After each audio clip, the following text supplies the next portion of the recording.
Okay, so today our first subject is contemporary India. So in that first topic is Vedic education system.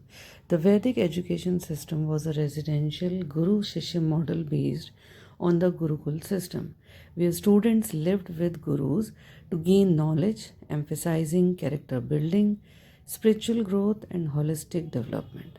It was rooted in the Vedas, with education focusing on moral lessons, science, astronomy and ethics. मतलब वैदिक education system जो था वो जो गुरुकुल में गुरु शिष्य के model पर बेस था, जहाँ पर स्टूडेंट्स जो हैं गुरु से नॉलेज लेते थे. वहाँ पर कैरेक्टर बिल्डिंग सिखाई जाती थी.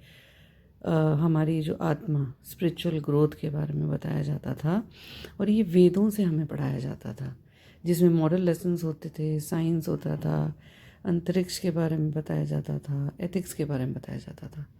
नाउ की फीचर्स ऑफ द वैदिक education system. Gurukul system. Education took place in the Guru's home, that is ashram, creating a family-like atmosphere where students lived, served the teacher and learned through close interaction. मतलब यहाँ पर Gurukul system में ऐसा होता था कि गुरु के घर में जाके यानी आश्रम में जाके हमें पढ़ना होता था. वहाँ पर फैमिली के जैसा एटमॉस्फेयर होता था, जहाँ स्टूडेंट यानी कि शिष्य रहते थे, टीचर की सेवा करते थे और उनसे मिलकर उनसे अच्छे से अच्छा सीखते थे. नेक्स्ट इज़ उपनयन ceremony. The initiation ceremony which marked the beginning of education, typically conducted at ages of 8, 11 और 12 for different varnas. तो यहाँ पे उपनयन सेरेमनी, यहाँ पर जब जाता था शिष्य पढ़ने के लिए तो 8 की, 11 की और 12 की डिफरेंट एज पे जाता था. तो तब एक सेरेमनी होती थी जिसका मतलब होता था कि अब इसकी पढ़ाई की शुरुआत है. Next is curriculum. Focused on the Vedas. Primary role consist of 3 stages. Shravan means hearing, listening to the teacher. Manana yani reflection, thinking and contemplating on the teaching. And next is Nididhyasana means realization, applying the knowledge to daily life.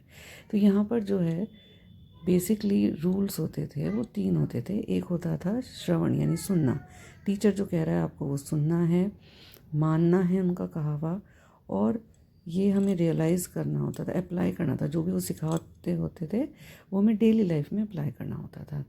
The teacher should held a highly honoured spiritual role and was responsible for the holistic development, that is physical, mental, spiritual of the student.